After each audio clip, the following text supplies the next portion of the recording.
So what are the topics that we will cover in this section? Well, firstly we will check out how to create class and also objects. Then we are going to check out what are instance variables or field variables, how to define functions in a class, what are constructors and what are the various types of constructors such as default constructor, parameterized constructor, named constructor, and at last the constant constructor. So we are going to cover all of these topics with the help of 3 videos. In the first video we will check out what are classes and objects. In the second video we are going to work with constructors. And in the last video, that is video 3, for the beginners, we are going to summarize everything such as what is a class, what is the objects, how to define them, and what are the various terminologies associated with class and objects in Dart. And we are going to summarize everything with the help of great visuals. So make sure you must watch the third video as well, which will clarify whatever we have learned in this section. So firstly, let us start with our first video of defining class and objects. So head back to your editor. Now here, I would like to give you a very simple task. Define the properties and the behavior of a student. So what comes to your mind when you think of a student? For the properties, I think a student has a valid roll number or the ID. So I will define int ID. And yes, of course, a student has a valid name as well. So string name. And what about the behavior of a student? Well, a student can read and write as well. And of course, he can sleep.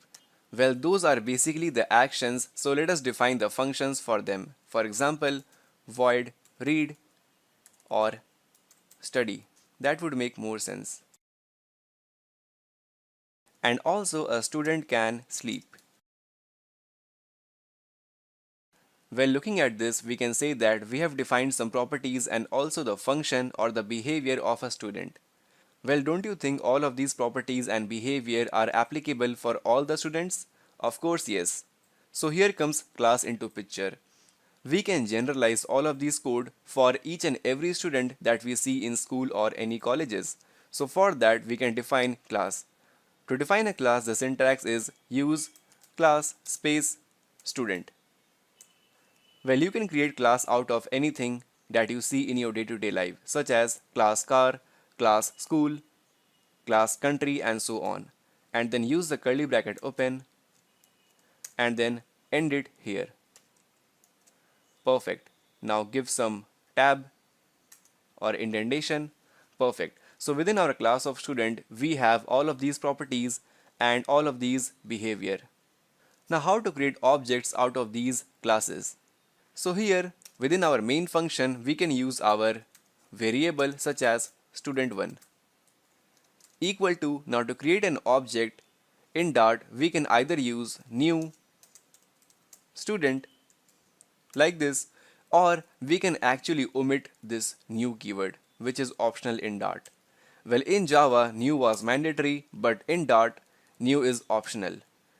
And now how to access this ID, name, or these methods? So for that, we have again some syntax such as the object name, use dot, and then use ID like this.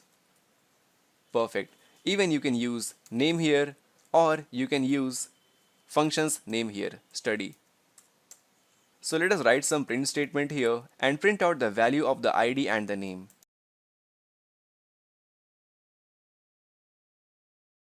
And then end the statement with the help of semicolon and run our application. Now in the output, we have got null and null. Now let me talk about it, why we are getting here null and null. Now whenever you declare a class and whenever you declare these properties are actually known as the instance variable or the field variable. So here let me write the comment statement for you. And here of course this name is also the instance or the field variable. And by default these properties has the default value of null. And here as well. So that's why when we were accessing it, we were getting the value of null and null. Now you can actually change it. By default, you can assign it some value. For example, int ID, by default, all student will have the ID of -1.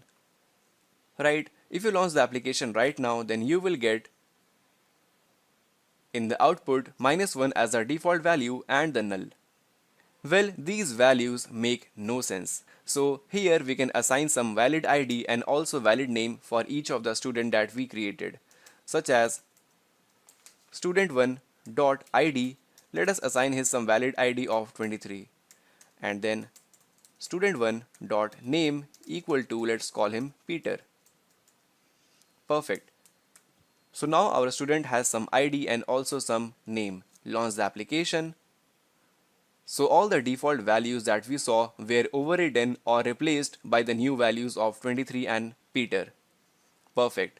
Now similar to these properties, we can also call these functions such as study and sleep. And here within these methods, we can write our own code. Let us write some our own custom code.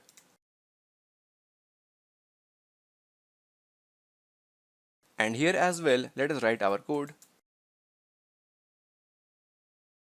So here I have written this dot name is now studying. Now this keyword refers to the current instance of this object, such as this object dot name. And here as well, this dot name refers to this name of this particular student, right? Let us now launch our application. And yes, I just forgot to call these functions. So for that, down below here, we can actually call it anytime, such as student1 dot study and also student1 dot sleep. Launch the application.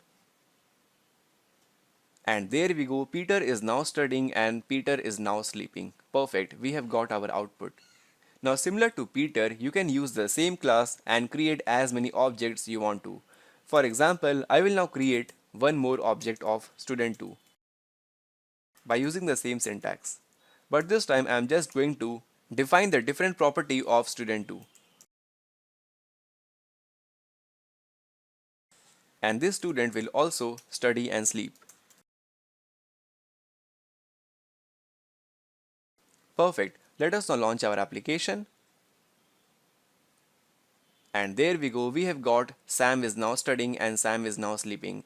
And similarly, you can print out these two values as well, such as ID and name, by using the same print statement. Let us copy it and paste it somewhere here. And then change student1 to 2. Launch the application. And there we go, 45 and Sam is the ID and the name respectively. Perfect. So in the end, let us summarize our video. So within our class, whatever properties that we defined are actually known as the instance variable or the field variable, whose default value is null. Now here our default value is -1. So instead of null, let us use -1. Perfect.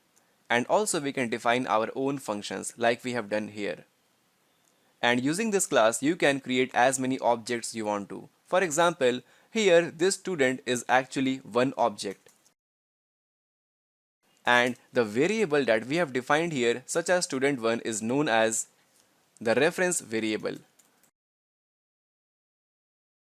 Well, I will discuss about all of these things in my upcoming videos as well, when we will summarize our class and objects concept. But right now just remember it. Similarly here as well, we have created one object, and here the student2 is again our reference variable. That looks great. So that's all for this video.